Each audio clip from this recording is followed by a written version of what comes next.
İstirahətini tək eləyə bilən insanlardan qorxun. Bu deyimdir, bir filozofun deyimidir.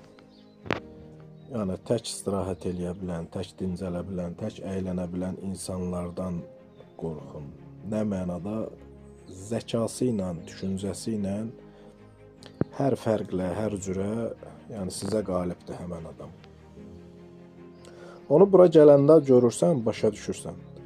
Deməli, biz o qədər sürü kimi yaşamışıq ki, Almaniyada da var o tip Azərbaycanlılar ki, sürüdən ayrı qala bilmirlər.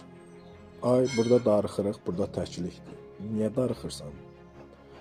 Ona görə ki, tək qalanda özünü lazımsız hiss edirsən.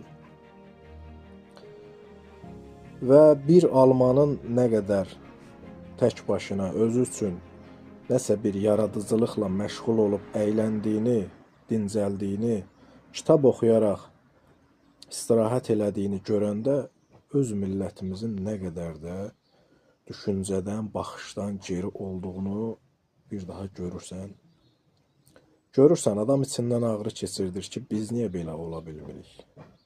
Hər bir alman görürsən ki, bu tək Almana aid deyil, əsas çoxluqla Alman, İsveçrəli, Holland, ondan sonra Avstriyalı. Bu insanlar nəyə görə təhlükəlidir? Məcaz mənada ona görə təhlükəlidir ki, intellekt baxımından, düşüncə, baxış genişliyi baxımından, düşüncəsi, baxışı genişdir, baxış bucağına görə. Bu insanlar qorxuludur, bu adamlarla söhbət eləmək olmur, mübahisə eləmək olmur, nə fikir müzakirə eləmək olmur. Bilirsən ki, məğlubsan onsuz da. Çünki adamlar tək istirahət eləməyi bacarırlar. Biz istirahəti nədə görürük? Yəni Sovet rejimində rabota,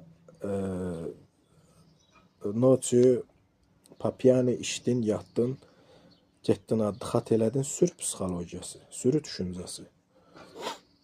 İşlədin, tərin qurumamış, qaçdın, oturdun araq stoluna, ya getdin restorana, ora bura. Bizim təfəkkürümüz, bizim istirahət düşüncəmiz bundan o tərəfə keçmir.